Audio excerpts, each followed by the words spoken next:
우리 다 같이 주님 오심을 기억하면서요, 주님 오심의 그 귀한 뜻이 무엇인지 같이 한번 새기는 마음으로 요한복음 1장 14절부터 16절까지 말씀을 같이 나눕니다. 같이 읽겠습니다. 시작. 육신이 되어 우리 가운데 거하심에 우리가 그의 영광을 보니 아버지의 독생자의 영광이요 은혜와 진리가 충만하더라. 요한이 그에 대하여 증언하여 외쳐 이르되 내가 전에 말하기를 내 뒤에 오시는 이가 나보다 앞선 것은 나보다 먼저 계심이라 한 것이 이 사람을 가리킴이라 하니라. 우리가 다 그의 충만한 데서 받으니 은혜 위에 은혜로라. 아멘. 아멘. 오늘 성탄절, 주님께서 우리에게 오신 그 귀중한 의미를 다시 한 번 더 되새기며 우리가 주님 앞에 나아가는 귀한 시간이 되었으면 참 좋겠습니다. 주님께서 오신 것이 어떤 의미인가, 오늘 성탄절로 기념하고 있다는 것, 이것이 얼마나 큰 희망이고 기쁨인가, 그것도 한번 새겨봐야 될 필요가 있지 않을까 싶습니다. 우리는 12월 25일 오늘 2022년 이날을 성탄절로 기념하고 있습니다. 성탄절로 기념하고 있다는 것이 기대이고 희망이 아닐까 싶습니다. 왜냐하면 성탄절에 주님께서 우리를 위해서 생명을 내어주시기 위해서 오셨다는 얘기거든요. 우리를 구원하시기 위해서 오셨고, 구원하시기 위해서 오셨다는 얘기면 인류에게 희망이 아직도 있다는 것을 의미하는 겁니다. 우린 내년에 무엇을 기념할지 모릅니다. 내년 12월 25일을 성탄절로 계속 기념하게 될지 아니면 예수님의 재림절로 기념하게 될지 아무도 알 수가 없습니다. 내일이 될지 모레가 될지. 그런데 올해 성탄절을 기념하게 해주셨습니다. 아직도 이 세상을 구원하기를 간절히 소망하시는 하나님의 그 마음이 아직도 그대로 남아있다는 것을 보여주고 있고요, 우리 한 사람 한 사람을 이끌기를 간절히 소망하시는 하나님의 그 구원의 역사가 지금도 우리 마음속에, 우리 삶 속에 있다는 것을 알려주고 있는 겁니다. 성탄절을 계속 기념할 수 있다는 것은 주님이 오셨고 우리를 구원하시길 소망하시고 우리를 한 사람이라도 더 천국으로 이끌기를 간절히 소망하시는 그 마음이 지금도 움직이고 있다는 것을 보여주는 거거든요. 그래서 성탄절은 희망입니다. 우리가 지금 이 순간에 성탄절을 기념하고 있다는 것 자체가, 감사하고 있다는 것 자체가 희망이라는 것을 기대한다면요, 우리에게 어떤 희망을 심어주시기 위해서 오신 것인가, 그게 오늘 본문의 말씀 속에 짧은 구절이지만 이 속에 농축적으로 들어가 있습니다. 14절만 보아도 말씀이 육신이 되어 우리 가운데 거하심에 우리가 그의 영광을 보니 아버지의 독생자의 영광이요 은혜와 진리가 충만하다라고 말씀해 주십니다. 내년을 충만이라고, 회복에서 충만이다라고 같이 목표를 잡고 주제를 잡고 나아가려고 합니다. 그 충만이 어디에 있는가 분명히 보여주고 있거든요. 그 충만은요, 은혜와 진리이신 예수 그리스도께서 우리와 함께 하지 않으면요 충만은 절대로 있을 수도 없다는 것을 알려주고 있는 중입니다. 은혜와 진리이신 그분 주 예수 그리스도께서 우리에게 오실 때 우리는 충만함을 누릴 수 있다는 것, 주님만이 충만이시거든요. 그래서 주 예수 그리스도만이, 이 성탄절이 바로 그 충만으로 우리를 이끌어 가시기 위한 하나님의 귀한 뜻이 있다는 것, 그리고 그 충만이 가득 들어찰 때 어떻게 될 것인가, 16절 보시면요, 우리가 다 그의 충만한 데서 받으니 은혜 위에 은혜로라. 주 예수 그리스도께서 우리에게 오셔서 충만함으로 가득 채우셔서 무엇을 이루어 주기를 간절히 소망하시는가, 은혜 위에 은혜를 주시기를 간절히 소망하신다는 겁니다. 은혜 위에 은혜가 도대체 무엇일까? 은혜를 한 번 받고 끝나는 게 절대 아니라는 얘기거든요. 은혜 위에 은혜를 차곡차곡 쌓아주시려고 이 땅에 오셨다는 것을 보여주시는 겁니다. 단 3절밖에 되지 않지만요, 주님 오신 목적을 이보다 더 선명하게 보여주는 것이 있을까? 은혜와 진리 가운데로 이끌어서 우리를 은혜 위에 은혜로 이끌어 가시기 위한 하나님의 간절한 소망. 은혜를 한 번 받으셨다면 그것이 끝이 아니라는 얘기거든요. 그래서 은혜 위에 은혜가 도대체 무슨 뜻일까? 은혜 위에 은혜가, 그래서 공동 번역, 다른 번역을 한번 보니까요 오히려 더 쉽게 번역이 되어 있습니다. 우리 모두가, 공동 번역입니다, 우리 모두가 그분에게 넘치는 은총을 받고 또 받았다라고 번역되어져 있습니다. 넘치는 은총을 받고 또 받았다, 그게 은혜 위에 은혜라는 뜻이라는 얘기입니다. 그럼 지금 우리가 넘치는 은총을 받았는데 그걸로 끝이 아니라 넘치는 은총을 받고 또 받는 길로 우리를 이끌어 가시기 위해서 이 땅에 오셨다는 거. 그래서 죄를 사하시고 그 다음에 진리 가운데로 이끄시고, 죄를 사하시는 것이 은혜가 되는 거죠. 주님이 은혜와 진리이신 이유는 뭐냐면요, 주님께서 십자가 지시고 우리에게 구원의 은혜를, 생명 주시는 은혜를 베풀어 주셨습니다. 그리고 그 은혜 위에 은혜를 쌓기 위해서 진리 가운데로 이끌어 가시는 거거든요.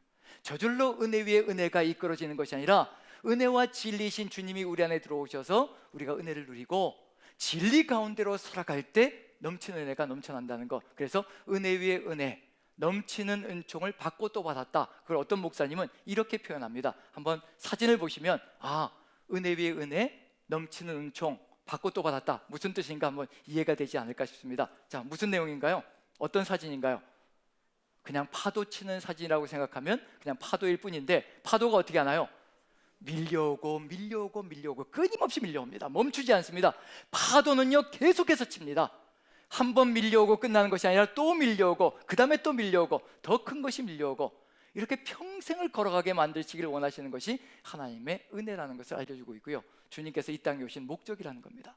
그러면 이제 우리가 가슴에 새겨야 될 게 뭐냐면, 그러면 이 은혜 위에 은혜, 넘치는 은총을 받고 또 받는 이 삶의 길은 어떻게 가능할 것인가? 주님께서 그것까지도 우리에게 가르쳐 주시겠죠. 그것조차 가르쳐 주지 않으면 우리는 그 길로 걸어갈 수 없을 테니까요. 은혜와 진리라는 것에 이미 답은 들어가 있습니다. 은혜를 누린 자에게 진리의 말씀을 주실 겁니다.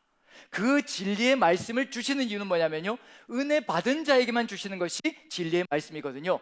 세상 사람은 은혜를 모릅니다. 예수님의 은혜조차 모르거든요. 그들이 진리의 말씀을 받을 수도 없고 살아갈 수도 없습니다. 은혜를 누린 자들에게 진리의 말씀을 주십니다. 진리의 말씀을 주시는 이유는 뭐냐면요, 우리가 그 은혜 안에 머물게 만들어 가시려고, 은혜 위에 은혜를 쌓아가게 만드시려고 진리의 말씀을 주시는 것인데, 우리가 오해할 때가 참 많습니다. 말씀이 버겁다고 어렵다고 힘겹다고 뒤로 제쳐버릴 때가 많은 거죠. 하지만 그 진리 가운데 살아가는 삶이 바로 주님 은혜를 평생을 누리며 살아가는 길이라는 것을 알려주고 계시는 중입니다. 저는 이 파도치는 이 모습을 보면서 어떤 사람이 생각나느냐면요, 에녹이 생각납니다. 하나님께 은혜를 누리고 300년 동안을 하나님과 동행했다라고 이야기를 합니다. 그 누린 은혜를 잃지 않으려고 주님과 끊임없이, 하나님과 끊임없이 동행하는 겁니다. 그 동행 속에 뭐가 들어가 있다고 확신하냐면요, 진리 가운데 살아가는 삶이 그 안에 들어가 있다라고 확신합니다. 300년을 진리 가운데 주님의 말씀을 따라서 동행하며 걸어갑니다. 동행은 절대로요, 마음이 맞지 않으면, 말씀대로 살아가지 않으면 절대 동행은 이루어질 수가 없거든요.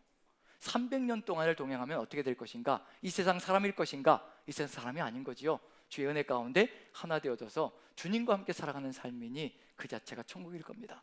지금 우리도 역시 마찬가지로 은혜 위에 은혜가 넘치는 은총에 또 은총을 또 받는 삶을 살아간다면 우리는 어떻게 될 것인가? 이 세상 사람이 아니고요, 하나님께서 에녹을 데려가듯이 우리도 데려가실 겁니다. 혹시 하나님이 데려가시는 것이 겁이 나서 이 은총을 누리길 원하지 않는다면 그처럼 바보스러운 게 없겠죠.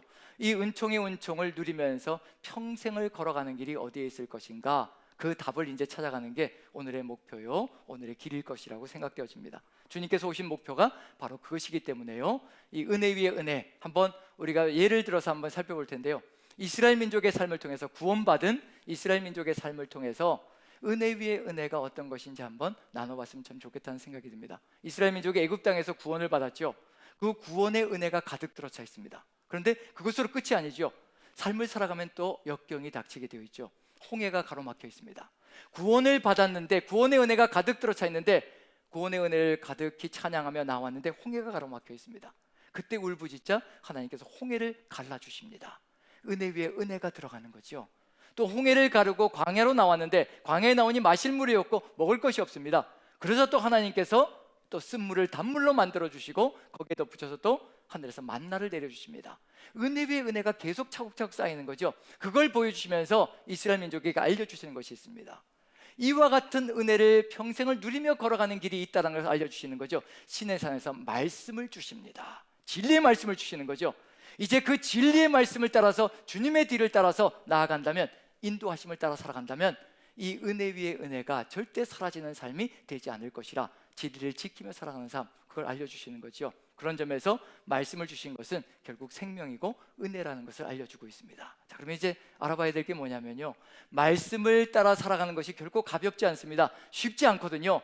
말씀이 가볍다면 쉽게 살아가겠지만 어려울 때가 참 많습니다. 하나님의 말씀, 또 예수 그리스도의 산상수훈의 말씀이 이게 가벼운 게 아니거든요. 어떤 사람이 이것을 지키며 살아갈 수 있을 것인가?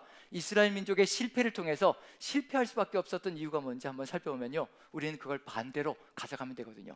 반대로 가져간 사람이 또 있기 때문에 그 사람의 예를 들어서 한번 또 살펴보면 좋겠습니다. 자, 이스라엘 민족이 만나, 하나님께서 이 시내산에서 말씀을 주시기 전에 만나를 체험하게 하시죠. 배고프다고 할 때 그 만나를 가지고 어떤 태도를 취하냐에 따라서 다른 삶의 길을 걸어가고 무너지는 삶이 된다는 거 살펴보면요, 먼저 첫 번째로 세 가지를 볼 텐데, 만나를 가지고요 세 가지의 반응을 보는 겁니다. 점점 변해가는 모습이, 왜 이렇게 이스라엘 민족이 변해갈까? 똑같은 만나인데 왜 변해갈까? 살펴보면 이유가 있을 겁니다. 그 이유를 우리는 바르게 살아가면 하나님과 함께 평생 은혜 위에 은혜를 체험하며 걸어가는 삶이 될 것이라 기대를 가지면서요, 첫 번째로 이스라엘 민족이 홍해를 건넌 다음에 광야에서 배가 고파서 그리고 울부짖을 때 하나님께서 만나를 주셨을 때 이스라엘 민족의 반응이 어떤 건지, 그리고 하나님의 명령이 무엇인지 한번 봅니다. 자, 출애굽기 16장을 한번 보시죠.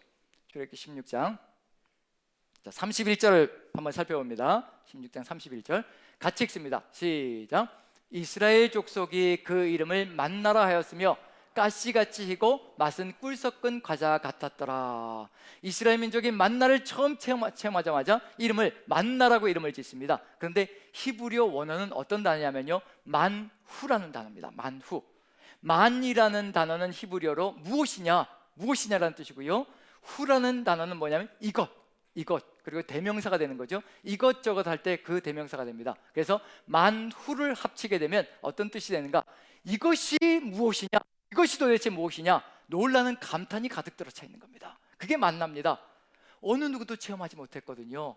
신명기 8장에는 뭐라고 되냐면요, 선조 조상들도 체험하지 못했고 그 다음에 후손들도 체험하지 못했고 광야 여정을 걸어갔던 이 세대만이 경험한 것이 바로 만나다라고 얘기를 합니다.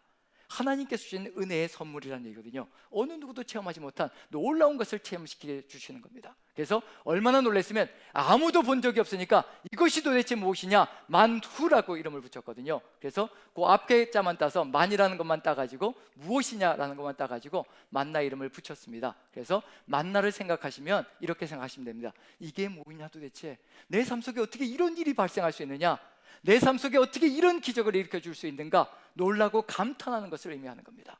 어느 누구도 체험하지 못한 하나님의 놀라운 역사를 바라보며 감탄하는 거죠. 그리고 하나님께서 무엇을 주냐면 기념하게 하라고 하십니다.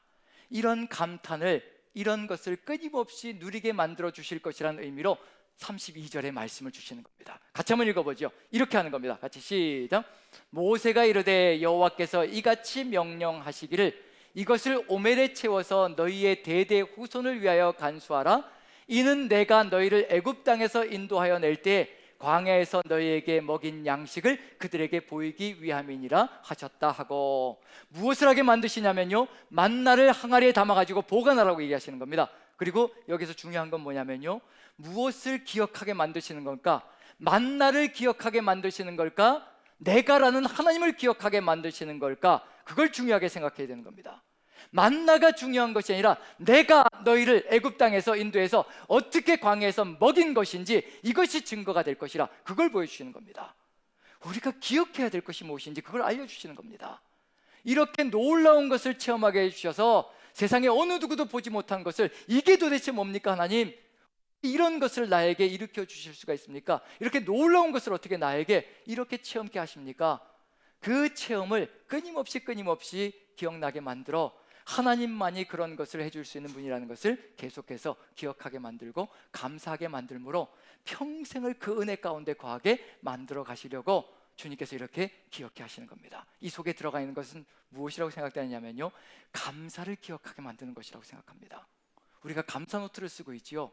감사 노트를 쓰는 것은 뭐냐면요, 매일매일 잊고 살았던 것을 다시 기억나게 만들기 위한 겁니다.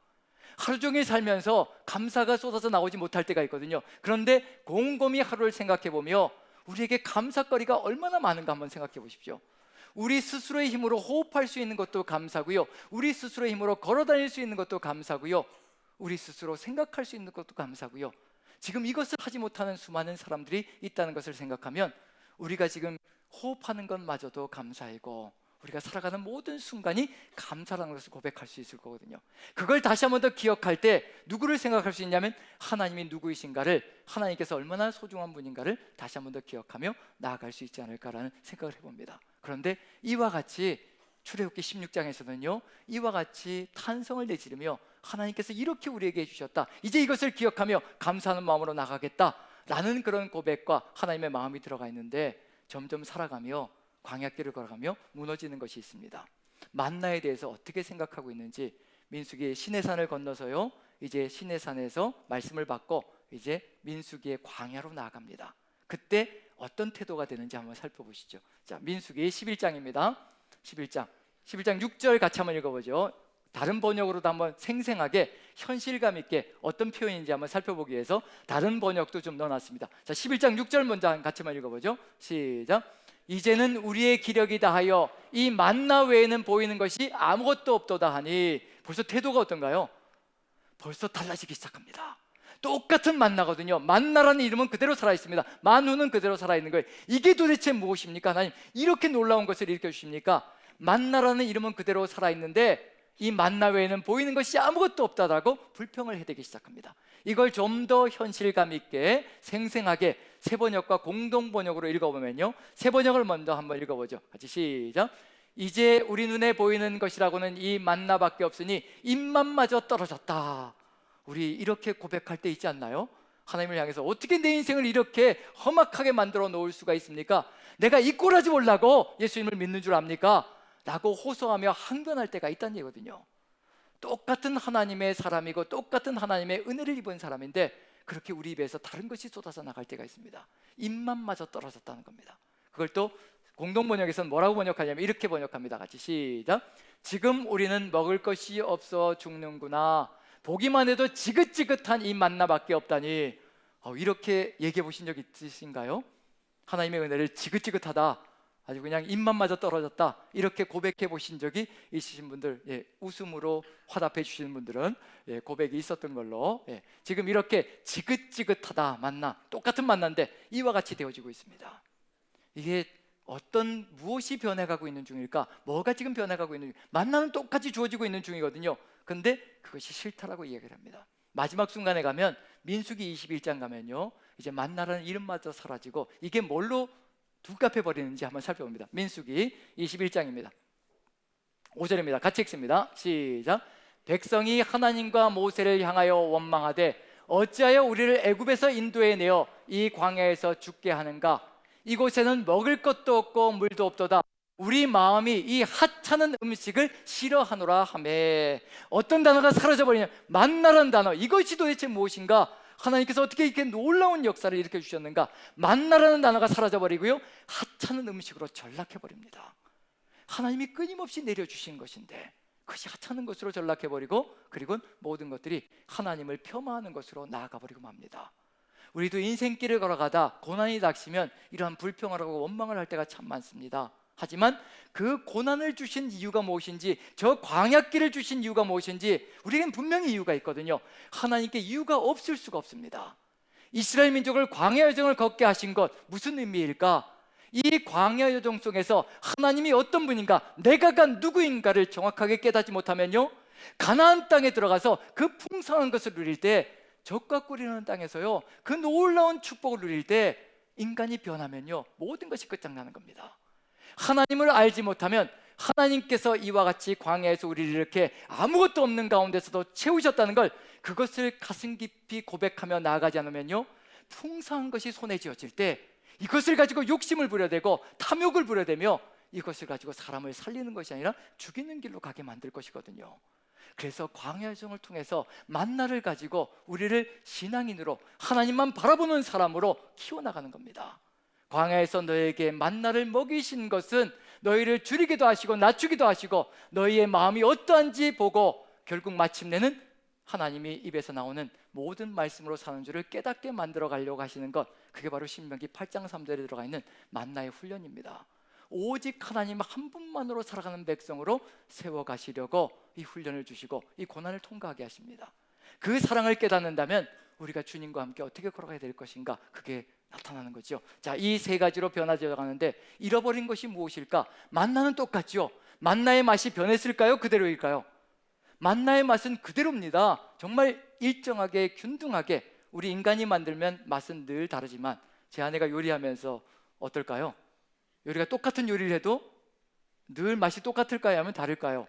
그때그때 컨디션에 따라서 달라지는 것인지, 근데 우리 하나님의 요리 솜씨는 똑같아서 만나의 맛은 변함이 없을 겁니다. 근데 뭔가 변한 게 있을 거예요. 그걸 한번 이 생선을 보면서 한번 살펴봤으면 좋겠습니다. 자, 이 물고기를 한번 보여드릴 텐데, 사진을 보여드릴 텐데, 이 물고기가 어떤 물고기인지 한번 같이 나누면서 뭐가 변했는지 한번 살펴봤으면 좋겠습니다. 사진을 좀 보여주시죠. 자, 이 물고기 보신 적 있나요? 이 생선? 아이고, 역시 이 미식가들이셔서 대번에 알아보시는군요. 도루묵이라는 물고기입니다. 지금 시작하실 텐데 저렇게 매운탕이 있고요, 그리고 찜도 있고요, 그 다음에 구이도 있습니다. 아주 맛있게 요리해 먹을 수가 있는 거죠. 도루묵입니다. 자, 이 도루묵 유래가 있습니다. 이름이 만들어진 유래가 있어요. 왕에 대한 이야기인데, 피난길에 나선 왕에 대한 이야기인데, 고려 때 왕이라고도 하고 또 임진을 할 때 선조라고도 하고, 이게 설왕설래 학자들마다 이게 학설이 구구합니다. 자, 그런데 왕이라는 것만큼은 분명합니다. 어쨌든 적들이 침공에 들어와서 피난을 갔는데, 이 아랫지방으로 내려왔는데, 이 피난길에 뭐 먹을 게 제대로 있겠어요. 그래서 피난을 왔는데 한 마을에서 마을 사람들이 이제 임금이 왔으니까 이제 공개를 한다고 저렇게 도루묵을 이제 요리를 해가지고 임금에게 드렸습니다. 이름이 처음에는 모고였습니다. 임금이 먹다가 이 너무 맛있으니까요, 피난길에 뭐 정말 감사가 넘치는 거죠. 먹을 수 있다는 것 자체가. 그래서 먹으면서 너무 맛있으니까 이름이 뭐냐고 물었더니 모고라고 합니다. 그래서 모고라고 하지 말고 저렇게 은빛이 나니까 은어라고 해라, 은어라고 해라. 그리고 나서 이제 피난길 끝나고 돌아왔습니다. 왕궁에서 또 이제 산의 진미를 먹으면서 지내는 거죠. 근데 피난길에 먹었던 그 은어, 그 맛이 생생하게 기억이 나서 또 먹으려고 이제 요리사들에게 준비하라고 한번 맛을 보겠다라고 했는데, 먹었는데 어떨까요? 맛이 형편없는 거죠. 그래서 도로 모고라고 해라. 그래서 도루묵이 되었다라고 얘기를 합니다. 이게 여기서 중요한 건 뭐냐면요, 이게 모건지 은어인지 모거이든지 은어이든지 고기 맛이 변했을까요? 생선의 맛은 그대로입니다. 뭐가 변했을까요? 입맛이 변했고 사람이 변한 겁니다. 사람이 변했다는 얘기 뭐냐면, 그때는요 정말 먹을 것이 없어서 무엇을 주든지 감사함으로 먹었는데, 이제 풍성하게 늘어나니까 감사가 사라지기 시작하고요, 우리의 마음속에 불평이 늘어나기 시작한다는 겁니다. 무엇을 잃어버릴 때 사람이 무너지기 시작하는가? 감사가 사라지기 시작하면서 우리의 불평이 일어나기 시작하면서 신앙이 무너지기 시작하고요, 광야에서 은혜 위에 은혜가 넘쳐나는 삶으로 하나님께서 부르셨는데, 그 광야 여정일지라도 넘치는 은총을 받고 또 받게 만들어 가시려고 하나님께서 그 광야 여정을 이끌어 가시는데, 넘치는 은총이 아니라 저주가 넘쳐나는 삶으로 나아가고 있다는 것, 이것처럼 안타까운 일이 어디 있겠습니까? 우리가 감사 노트를 쓰는 이유가 무엇일까? 저는 올해만 하고 끝나는 것이 아니라 감사 노트를 여러분들이 스스로 구입해서 내년에도 계속해서 감사 노트를 쓸 때 우리 삶 속에 은혜 위에 은혜가 넘쳐나는 삶으로 나가는 길을 열어갈 수 있을 것이라는 것, 하나님께 감사하는 마음이 넘쳐날 때요, 하나님께 무릎 꿇고 예배자가 될 것이며, 말씀을 따라 사는 삶이 될 것이며, 그 말씀을 진리 따라 살아갈 때, 동행이 아름답게 일어날 때 우리의 삶은 은혜 위에 은혜가 넘치며 넘치는 은총 가운데 거하는 삶이 될 것이라는 것, 그걸 우리에게 보여주고 있는 중입니다. 그와 같이 살았던 삶이 있는데요, 어떤 삶이냐면 바로 바울 사도의 삶입니다. 우리가 똑같은 사람인데 평생을 넘치는 은혜 가운데 살았던 사람입니다. 어떻게 그럴 수가 있을까? 사람이 변할 수도 있고 무너질 수도 있는데 어떻게 그렇게 평생을 감사를 잃지 않고 살아갈 수가 있을까? 그 비결이 있을 겁니다. 무엇을 기억하기 때문일까? 무엇을 이해하기 때문일까? 그걸 잊지 않으면 이 감사 가운데 평생을 승리하며 걸어가는 것이고요, 이럴 때 무너질 수 있다는 것을 보여줍니다. 자, 바울을 통해서 한번 살펴봅니다.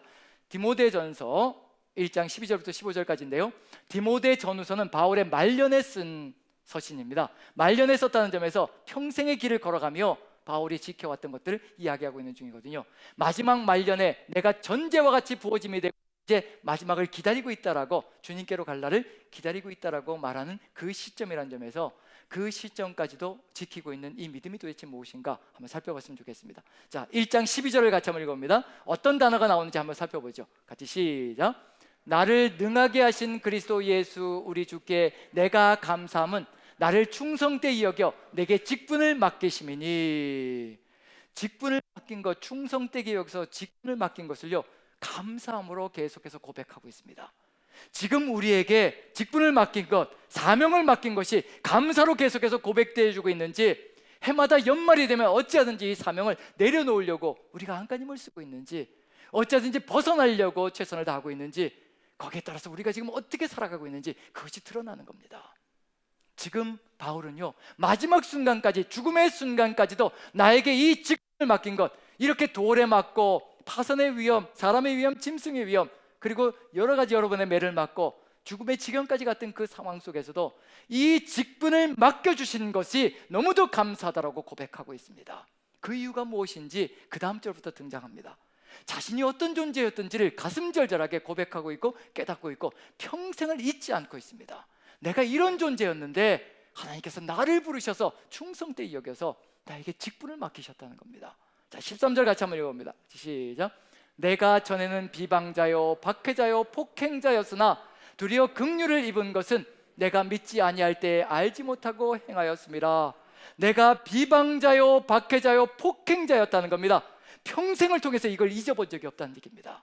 마지막 말년이 되어서도 자기 자신의 삶을 고백하며 하나님 앞에 이런 존재였는데, 긍휼하신 하나님께서, 긍휼하신 예수 그리스도께서 자신이 저지른 그 모든 것들이 자신이 모르고 한 것이라는 것을 다 이해해 주시고 용서하시고 회복시켜 주셔서 이와 같이 이 길을 걸어가게 만들어 주셨다는 겁니다.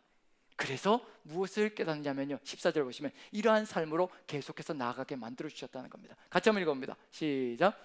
우리 주의 은혜가 그리스도 예수 안에 있는 믿음과 사랑과 함께 넘치도록 풍성하였도다. 넘치도록 풍성하였다. 지금 말년이 되어서도 절대 그 사랑이, 그 은혜가 사라지지 않고요, 넘치도록 풍성하였다라고 고백하고 있습니다. 은혜 위에 은혜가 바울 사도의 삶 평생을 이끌어가고 있는 중입니다. 왜 바울 사도만 이런 고백을 할 수 있겠습니까? 우리도 똑같습니다. 우리도 평생의 모든 사명을 다 완주하고, 그리고 마지막 순간에 주님을 향하여 내가 내 믿음을 지켰다라고, 그래서 은혜 위에 은혜, 평생에 넘치는 은혜가 내 삶을 이끌어왔다라고 고백하지 못할 이유가 뭐가 있겠습니까? 우리 입술에서 뭐가 사라지지 않으면요, 은혜에 대한 고백과 감사가 사라지지 않는 한 우리의 삶 속에서 이 은혜는 절대로 사라지지 않을 것이라는 거. 마지막 중간에 15절 보시면요, 바울이 주님의 오심이 어떤 의미인지 정확하게 깨닫고 자신이 어떤 존재인지를 깨닫고 있습니다. 같이 한번 읽어봅니다. 시작. 모든 사람이 받을 만한 이 말이요, 그리스도 예수께서 죄인을 구원하시려고 세상에 임하셨다 하였도다. 죄인 중에 내가 괴순이라. 그리스도 예수께서 왜 이 땅에 오셨는가? 성탄의 의미가 무엇인가? 그리스도 예수께서 죄인을 구원하시려고 세상에 임하셨다는 겁니다. 그런데 내가 죄인 중에 괴수라고 고백하고 있는 중입니다. 저 인간을 위해서, 저 사람을 위해서, 저 인생을 위해서 주님께서 오신 것이 아니라 바로 죄인을 구원하시기 위해서 성탄의 기쁨 가운데 우리에게 오셨는데, 그 죄인 중에 내가 최고의 괴수라는 것을 바울은 평생을 통해서 고백하고 있는 중입니다. 그 고백이 바울을 이끌어갑니다. 그 고백이 감사가 쏟아져 나오게 만듭니다. 우리가 지금 잊고 사는 것이 무엇일까요? 우리 입술에서 불평이 쏟아져 나오는 이유가 무엇일까요? 내가 죄인 중에 괴수였다는 것을 잊고 살아가고 있는 중입니다. 다시 한번 기억해야 될 것, 이 성탄절의 의미, 그리스도 예수께서 죄인을 구원하시려고 바로 이날, 이 성탄절에 오셨습니다. 그런데 내가 바로 죄인 중에 괴수라는 것을 다시 한번 더 기억하며 나아갈 때, 이 성탄절은 바르게 살아서 움직이며 우리의 삶을 이끌어가며 입술에서 감사가 쏟아져 나오며 넘치는 은총을 고백하며 평생을 걸어가는 역사가 펼쳐질 것입니다. 멀리 있지 않습니다. 이스라엘 민족이 광야에서 죽음으로 갈 수밖에 없었던 것, 은혜가 아니라, 은혜 위에 은혜가 아니라 저주 위에 저주가 퍼부어질 수밖에 없었던 것, 그 감사를 잊으니 하나님을 잊어버리게 되고, 하나님을 잊으니 이 세상 속에서 그 모든 세상의 고통들을 스스로 견뎌내야 되니 어찌 감당할 수 있겠습니까? 내가 이끌어갈 것이라, 내가 그 길을 한 걸음 한 걸음 내가 앞장서 이끌어갈 것이라, 구름 기둥과 불 기둥으로 인도하시고 법궤로 인도하시며 말씀으로 이끌어가시는 그 하나님의 역사가 우리 삶 속에서 사라지는 그 순간에 이 모든 세상의 고통들을 우리 스스로의 힘으로 바쳐야 합니다. 견딜 수가 없습니다. 우리 주님께서 이 땅에 오신 것, 우리를 구원해 주셨고 우리에게 그 은총으로 평생을 통하여 은혜 위에 은혜를 주시기를 간절히 소망하시는 그 마음을 가슴에 새기며 오늘 성찬식을 거행했으면 좋겠습니다. 성찬의 의미는 다른 것 있지 않습니다. 그리스도 예수께서 죄인을 구원하시려고 세상에 오셨는데 바로 그 죄인이 나라는 것을 다시 한 번 더 기억하는 겁니다.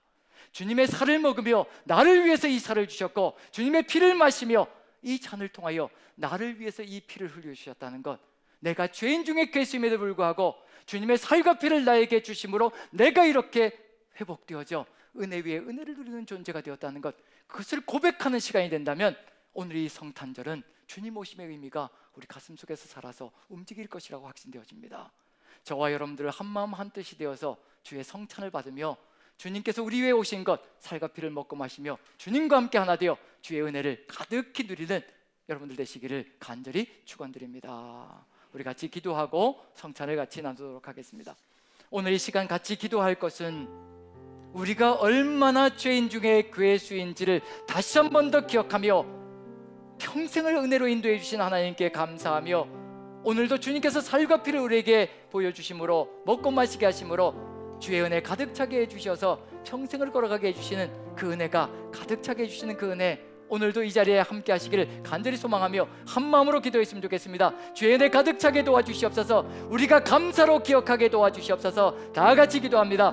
사랑의 하나님, 우리 주님께서 함께하여 주시어서 이 성찬을 나누는 시간 순간순간 주께서 역사하여 주시어 우리가 바로 죄인 중에 괴수였음을 고백하게 하시고 주의 은혜가 우리 안에 살아서 움직이며 우리가 감사로 회복되어지는 역사 있게 도와주시옵소서. 살과 피를 주신 우리 주님, 우리를 위하여 생명 내어주신 주님께 감사하며 주님의 그 은혜를 기억하며 은혜에 은혜를 내려주실 그 주님과 함께 동행하는 우리가 되기를 간절히 소망하며 나아갑니다. 이 모든 말씀을 우리 구주 예수 그리스도 귀하신 이름 받들어 감사드리며 기도하옵나이다.